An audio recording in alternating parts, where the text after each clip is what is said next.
Hi,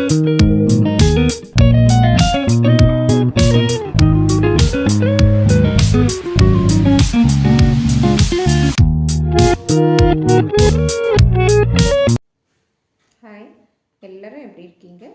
வணக்கம். Welcome to Iniya's diary. இன்றைக்கு நம்ம பார்க்க போகிற தலைப்பு அன்பும் அகிம்சையும். இதுக்கு ஆப்போசிட்டாக வேறு என்ன வேர்டு இருக்குது அப்படின்னு பார்த்தா, அன்பில்லாதவர்கள், அகிம்சையை பற்றி தெரியாதவர்கள் அப்படின்ற ஒரு தாட்குள்ளே தானே போகும். அந்த அன்பில்லாதவர்கள், அகிம்சையை வெறுப்பவர்கள், அகிம்சையை பற்றி சிந்தனையே இல்லாதவர்கள் அப்படின்னு பார்த்திங்கன்னா, ஒரு மனித குலத்துக்கே எதிரிகளாக இருக்கிறவங்க தான் இந்த மாதிரி எல்லாம் திங்க் பண்ண முடியும். ஆனால் அவங்க எதிரிகள் தானா? இந்த கொஷினுக்கு இடம் இல்லைங்க. ஏன்னா அவங்களும் மனிதர்கள் தான். அவங்களுக்குள்ளேயும் அன்பு, பாசம், அகிம்சை எல்லாமே இருக்குது. அவங்கள இந்த மாதிரி பார்க்க வேண்டிய அவசியம் இல்லைன்னு நான் நினைக்கிறேன். ஏன்னா இந்த சமீபத்திய நியூஸில் வந்தது என்னென்னா, இப்போது புத்தாண்டுகள்லாம் கொண்டாடிட்டு இருந்தோம். அமெரிக்காவில் நியூ ஆர்லியன்ஸு அந்த நாட்டில் ஒரு தெருவில் ஒரு புத்தாண்டு கொண்டாட்டம் நடந்துக்கிட்டு இருக்குது. போர்பன் அப்படிங்கிற தெருவில். அங்கே ஒருத்தர், ஒரு சக மனிதர் தான், நம்மளை மாதிரி இருக்கிறவர் தான், ஒரு ட்ரக்கு எடுத்துகிட்டு வராங்க. அந்த ட்ரக்கு எடுத்துகிட்டு வந்து அங்கே இருந்தவங்க மேலெல்லாம் ஃபுல்லாக ஏற்றி முடிச்சுட்டு ஒரு 15 பேர் இறந்துடுறாங்க. இதுக்கு பேர் தீவிரவாதம் அப்படிங்கிற செய்திகள்லாம் ஒரு வேர்டை போட்டு செய்திகளாக பரப்புகிறாங்க. இது சரியானது தானா அப்படின்னு பார்த்தா வேறு என்ன சொல்ல முடியும் அவங்கள? ஒரு 15 பேர் அவர் பாட்டுக்கு வந்தார், கொண்டுட்டு போயிட்டே இருந்துட்டார். என்னன்னு சொல்கிறது? அவருக்கு அன்பு இல்லைன்னு சொல்கிறதா, இல்லை அகிம்சையே என்னன்னு தெரியாது அப்படிங்கிறதா? அவர் வளர்ந்த முறை அந்த மாதிரி, அவருக்குள்ள பிரச்சனைகள் அந்த மாதிரி. இவர் ஒருத்தர் மட்டும் இல்லை, இது மாதிரி நிறைய அமைப்புகள் இருக்குது. இவங்களுக்கெல்லாம் அன்புன்னா என்ன, அகிம்சைன்னா என்ன அப்படின்னு சொல்லி கொடுக்கறதில்ல. அவங்களுக்கு சொல்லி கொடுக்கறது ஃபுல்லாக துப்பாக்கி, தீவிரவாதம். மனிதர்களை, நம்ம சக மனிதர்களை நீங்கள் அன்பாலேயோ இல்லை அகிம்சையாலேயோ எதுவுமே பண்ண முடியாது. நம்ம இந்த வழியில் போனால் தான், அதாவது தீவிரவாதம், பயங்கரவாதம் அப்படின்னு 2 வழி இருக்குது. அந்த வழியாக போனால் தான் நம்மளால் இந்த உலகத்தில் சாதிக்க முடியுங்கிற கருத்து அவங்க மனசில் ஆழமாக பதிய வைக்கப்பட்டிருக்குது. இது ஒரு தவறான அணுகுமுறை. அவங்களெல்லாம் திருத்த முடியுமா அப்படின்னு பார்த்தா இது திருத்தவே முடியாது. இது ஒரு மிகப்பெரிய நெட்வொர்க்கு, மிகப்பெரிய செயினாக இருக்குது. இதை நிறைய மேடைகளில், பட்டிமன்றங்களில் பேசிட்டு தான் இருக்காங்க. ஆனாலும் இந்த தீவிரவாதமும் பயங்கரவாதமும் குறையுதா அப்படின்னா எதுவுமே குறையல. நாட்டோட, இந்த உலகத்தில் இருக்கிற அனைத்து நாடுகளோட தலைவர்களும் இது குறித்து நிறைய பேசுகிறாங்க. நிறைய மாநாடுகள் நடக்குது. இருந்தாலுமே இது அதிகரிச்சுட்டு தான் போகுது. இது எங்கேருந்து குறையணும்? சமூகத்திலேருந்து தான் குறையணும். இந்த தீவிரவாதங்கிறது எப்படி உருவாகுது? பிரச்சனைகள் இருக்கும். இரு நாட்டுகள் இடையே பிரச்சனைகள் இருக்கலாம். அப்படி இல்லைன்னா அவங்க பொருளாதாரத்தில் ரொம்ப நலிவடைஞ்சிருக்கலாம். அந்த நாடு இன்னொரு நாட்டில் இருக்கிற ஒரு வளமான பொருட்களையோ இல்லை வேறு எதையோ சூறையாட வரலாம். இது மாதிரி தானே தீவிரவாதமும் பயங்கரவாதமும் நடைபெற்றுட்ருக்குது. அதுலேயே மனிதர்களில் பாதி மனிதர்களாகவும் பாதி மிருகமாகவும் உள்ள குணத்தை தான் கொண்டு இருப்பாங்க. அந்த மிருகமாக உள்ள குணத்தை வெளிப்படுத்துறதுக்கான ஒரு வழிமுறை தான் இந்த தீவிரவாதமும் பயங்கரவாதமும் அப்படின்னு நமக்கு எல்லாருக்குமே தெரியும். இதை குறைக்கிறதுக்கான முயற்சியில் நம்ம ஈடுபடணும், கண்டிப்பாக ஈடுபடணும். அது எப்படி? நம்ம வாழ்ந்துட்டு இருக்கோம். நம்ம சுற்றி இருக்கிற சுற்றமெல்லாம் நல்லா தான் இருக்காங்க. ஆனால் அவங்கள நாங்கள் எப்படி அப்ரோச் பண்ணுறது அப்படிங்கிற ஒரு வழிமுறை இருக்குது இல்லைங்களா? அந்த வழிமுறை என்னென்னா, அது அவங்கள அப்ரோச் பண்ணுற வழிமுறை என்னென்னா, நம்ம நாட்டுக்கு நம்மளால் ஆன உதவியை செஞ்சுக்கிட்டே இருக்கணும். நல்லதை யோசிக்கணும். நல்லபடியாக குழந்தைகள் முதல் கொண்டு இளைஞர்கள் வரை நம்ம வளர்த்து விடணும். அவங்களுக்கு ட்ரைனிங் கொடுக்குறாங்க இல்லைங்களா? இந்த அன்பாலையும் அகிம்சையாலையும் ஒன்றுமே பண்ண முடியாது அப்படின்னு சொல்லிட்டு, அதே மாதிரி அன்பாலையும் அகிம்சையாலையும், அன்பு ஒன்று தான் இந்த உலகத்தில் நிலையானது அப்படின்னு சொல்லி வளர்த்தா தீவிரவாதம் பயங்கரவாதம் மட்டும் இல்லைங்க, எல்லாமே மாறும் இந்த உலகத்தில். கண்டிப்பாக மாறும். நல்லதை நினைக்க வைங்க, நல்லதை பேசணும். இதுதான் ரொம்ப முக்கியமாக தேவைப்படுது. இந்த நாட்டுக்கு இல்லை, இந்த வீட்டுக்கு இல்லை, இந்த உலகத்துக்கே முக்கியமாக தேவைப்படுறது. அதே மாதிரி இந்த தீவிரவாதத்தால் பயங்கரவாதத்தால் அந்த அமெரிக்காவில் இருக்கிற நியூ ஆர்லியன்ஸுங்கிற நாடு மட்டும் பாதிக்கப்படலை. இதுக்கு முன்னாடி நம்ம நாட்டிலையும் ஒரு தீவிரவாத பயங்கரவாத ஒரு நிகழ்ச்சி நடந்திருக்கு.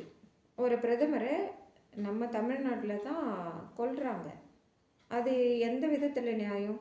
அவர் அந்த பிரதமர்னால நமக்கு எவ்வளோ நன்மை வந்திருக்கும். ஏன் அது ஒரு அன்பு இல்லாமல் அந்த மாதிரியெல்லாம் பண்ணுறாங்க? இப்படி யோசிக்கணும். ஏன்னா அங்கே வந்தவங்க ஒரு பெண் தான். அந்த பெண்க்கு அன்பே இல்லையா அப்படின்னு பார்க்கும்போது அவங்க யாரோ ஒருத்தர்னால பாதிக்கப்பட்டிருக்காங்க, பெண்ணாக பாதிக்கப்பட்டிருக்காங்க. அதனால தான் அவங்க ஒரு இரும்பு மனுஷியாக மாறி வேறு ஏதேதோ பண்ணிகிட்டு இருக்காங்க அப்படின்னு சொல்லிட்டுலாம் நியூஸ் வருது. ஏன் அந்த சமூகத்தில் வாழ்கிற அந்த பெண் அந்த மாதிரி ஒரு மாற்றத்துக்கு உள்ளாக்கப்பட்டா, ஆட்படுத்தப்பட்டா? இதெல்லாம் மாற்றணும்.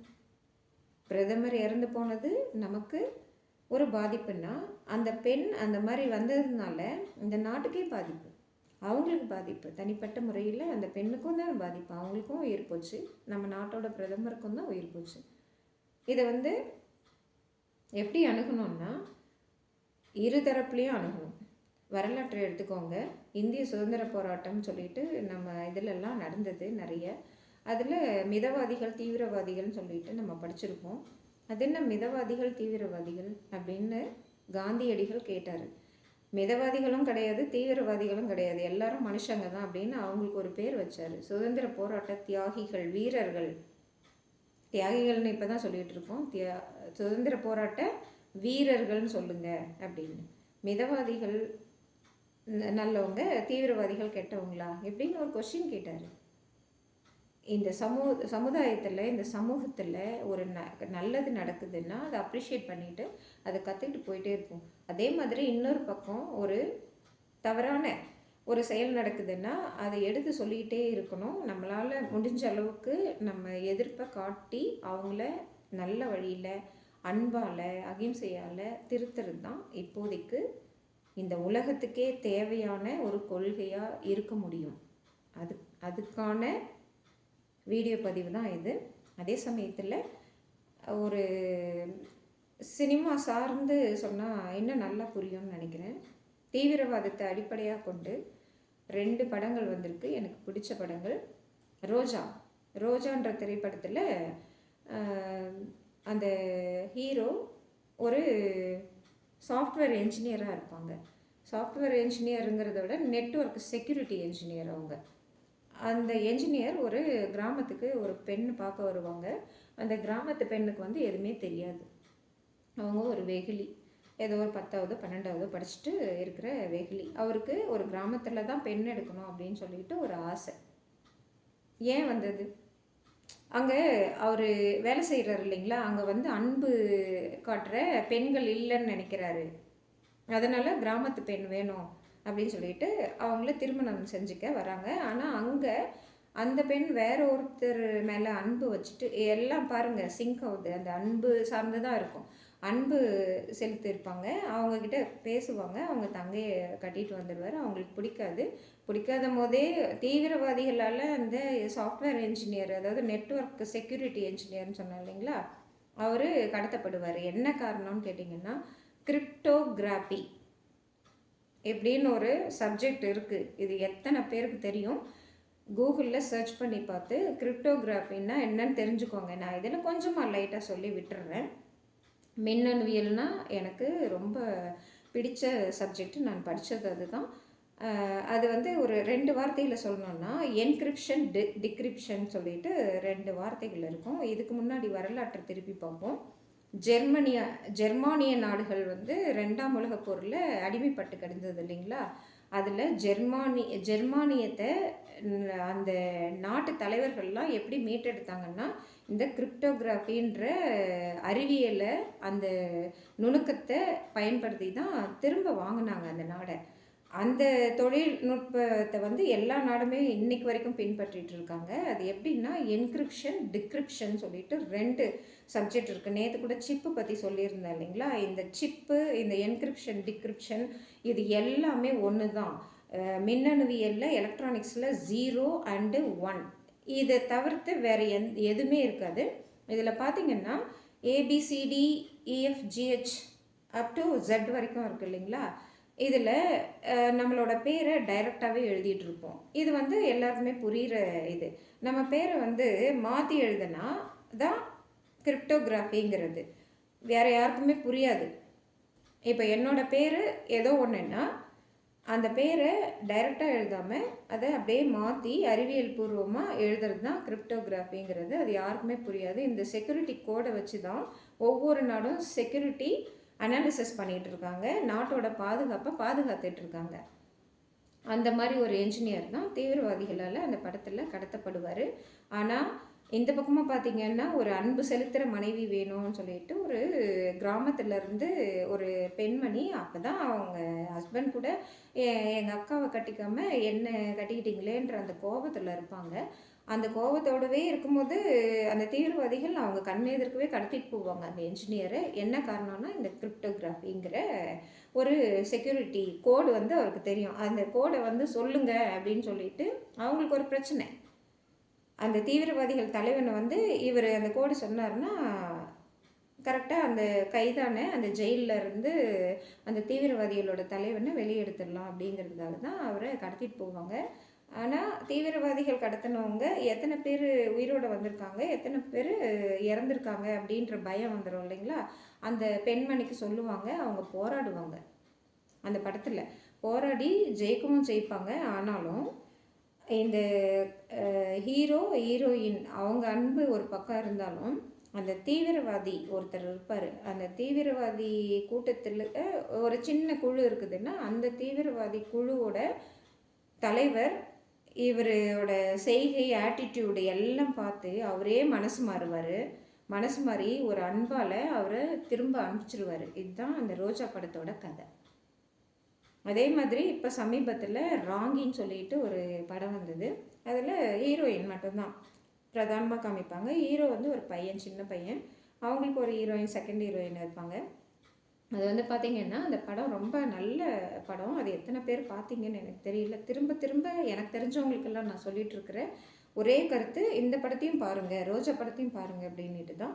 ஏன்னா அன்பால் வெல்ல முடியாது இந்த உலகத்தில் எதுவுமே இல்லைன்னு காட்டுற 2 படங்கள் எனக்கு பிடித்த படங்கள் இது 2 தான். அதில் பத்திரிகை துறையில் இருப்பாங்க. அவங்கள வந்து யார் யாரோ எதேதோ சொல்லிகிட்டு இருப்பாங்க. இவங்க பேரே ராங்கி தான். அதாவது இவங்களோட தாட்ஸ் எல்லாம் வேறு மாதிரி இருக்குது அப்படின்னு சொல்லிட்டு பார்த்துட்ருப்பாங்க. இந்த வாட்ஸ்அப் இன்செக்யூர்னஸ்லாம் இருக்குது இல்லைங்களா? இந்த கிரிப்டோகிராஃபி மாதிரியெல்லாம் எல்லாருமே பயன்படுத்த மாட்டாங்க. நேற்று கூட சேட் ஜிபிடி, சேட் பாட் எல்லாம் சொல்லிகிட்டு இருந்தேன் இல்லைங்களா? அதே மாதிரி இந்த வாட்ஸ்அப் மெசேஜ் பண்ணும்போது ஒரு பெண், அந்த சின்ன செகண்ட் ஹீரோயின் சொன்னேன் இல்லைங்களா? அந்த பெண்மணி, அந்த சின்ன குழந்தை பாதிக்கப்பட்டுருவா. அவள் தான் பாதிக்கப்படுறாளோ அப்படின்னு சொல்லிட்டு இவங்க மெயின் ஹீரோயின் இருக்காங்க இல்லைங்களா?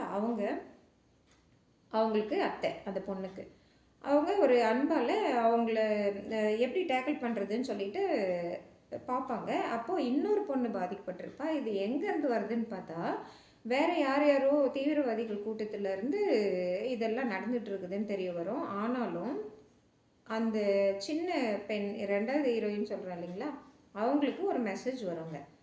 இந்த நெகட்டிவ் தாட்டெல்லாம் விட்டுடுறாங்க அந்த படத்தில். பாசிட்டிவ் தாட் மட்டும்தான் அங்கே பார்க்குறாங்க. இதுதான் நமக்கும் தெரியணும். அதாவது அந்த பெண் ஒரு மெசேஜ் வருது, அதை அவங்கள பார்க்க விடாமல் இந்த பெண் பார்க்க ஆரம்பிக்கிறாங்க. அதாவது ஒரு அத்தை முறையில் அவங்கள காப்பாற்றணுமேங்கிறதுக்காக. அது பார்த்திங்கன்னா ஒரு தீவிரவாத கும்பலில் இருக்கிற ஒரு சின்ன பையன், அன்புக்கு ஏங்கிட்டு இருக்கிற பையன், இந்த பெண் மேலே அவங்க ஃபோட்டோ கூட பார்த்ததில்லை, ஒரு அன்புக்காக ஒரு சின்ன 2 வேர்டு, நான் கிரிப்டோகிராஃபியில் சொன்னேன் இல்லைங்களா, அந்த மாதிரி வேர்ட்ஸ் எல்லாம் கிடையாது. ஹிடன், அதாவது எதுவுமே தெரியாத மாதிரி, புரியாத மாதிரி வேர்டெல்லாம் கிடையாது. ஏதோ மெசேஜ் பாஸ் பண்ணுறாங்க, இவங்களும் பாஸ் பண்ணுவாங்க. அந்த அன்பு வந்து அப்படியே அவங்களுக்கு வந்து அவ்வளோ நிம்மதியாக இருக்கும் அந்த பையனுக்கு. துப்பாக்கி சுடுற கை துப்பாக்கி சுடாது, அதே மாதிரி அவங்க கூட்டத்தில் இருக்கிறவங்கெல்லாம் வேறு வேறு மாதிரி பேசிகிட்டு இருப்பாங்க. ட்ரைனிங் எல்லாம் கொடுப்பாங்கன்னு சொன்னேன் இல்லைங்களா? அந்த ட்ரைனிங் எல்லாம் அவர் மனசு போகவே போகாது. இந்த வாட்ஸ்அப்பே பார்த்துட்ருப்பாரு. அவர் அன்புக்கு அடிமையாகியிருப்பார் லாஸ்ட்டில். இந்த ட்ரைனிங், துப்பாக்கி எல்லாமே கொலாப்ஸ் ஆகிருக்கும். அந்த தீவிரவாத கும்பலில் அந்த பையன் ஒரு அன்புக்காக அடிமையாகி லாஸ்ட்டில் இறந்தும் போயிடுவாங்க. அந்த பொண்ணை பார்ப்பாங்க. ஆனால் அந்த சின்ன பொண்ணுன்னு சொன்னேன் இல்லைங்களா, செகண்ட் ஹீரோயின், அவங்களுக்கு தெரியாது இந்த பையன் இதுக்கு தான் செத்தாங்க அப்படின்னு சொல்லிட்டு. ஆனால் அந்த பத்திரிகை துறையில் இருந்த அந்த வயதான பெண்மணி அவங்க ஒரு சின்ன பையனை இழந்துட்டுமே அப்படிங்கிற அந்த ஏக்கத்தோடவே அவங்களும் இருப்பாங்க. அந்த படம் அப்படியே முடிஞ்சிடும். இப்போ புரியுதுங்களா நான் என்ன சொல்ல வரேன்னுட்டு? தீவிரவாதிகள், பயங்கரவாதிகளை கூட மாற்றுறதுக்கான சந்தர்ப்பம் வந்ததுன்னா நம்ம கண்டிப்பாக மாற்றலாம். இன்றைக்கி நம்ம கையில் இந்த உலக உருண்டை உருண்டுட்டு இருக்கு. நான் ஏற்கனவே சொன்ன மாதிரி தான், நடராஜ பெருமாள், ஈசன் அந்த காலை தூக்கிட்டு நடனம் ஆடுறாரு பாருங்க, பரதநாட்டியம் ஆடுறாரு பாருங்க, அவர் கையில் தான் இந்த உலகமே சுழன்றுட்டு இருக்குது. அவரும் அன்புக்கு அடிமையானவர் தான். இந்த பழிவாங்கல், இந்த தீவிரவாதம், பயங்கரவாதம், இந்த மாதிரி நெகட்டிவ் தாட்ஸ் எல்லாம் விட்டுட்டு பாசிட்டிவ் தாட்டோட அன்பா, ஆதரவா, அகிம்சை தன்மையோட காந்தியடிகளை நினச்சிக்கிட்டு அந்த மாதிரி சப்ஜெக்டையே படிச்சுட்டு வந்தோம்னா இந்த உலகம் நல்லாயிருக்கும். எந்த நியூஸும், இந்த நியூ ஹார்லியன்ஸில் நடந்த நியூஸு, ஒரு நம்ம தலைவர், நாட்டோட தலைவர் ராஜீவ்காந்தி அவங்க இறந்தது, இந்த மாதிரி நியூஸஸ் எல்லாம் வர்றதுக்கான சான்ஸே இல்லை எனக்கு தெரிஞ்சு. கொஞ்சம் கொஞ்சமாக மாற்றுவோம். ஒரேடியாக மாறாது இந்த உலகம். கொஞ்சம் கொஞ்சமாக மாற்றுவோம். இங்கே இருக்கிற நெகட்டிவ் தாட்ஸை, நம்ம சார்ந்து இருக்கிற நெகட்டிவ் தாட்ஸை முதல்ல மாற்றுங்க. எல்லாமே மாறும். தேங்க்யூ.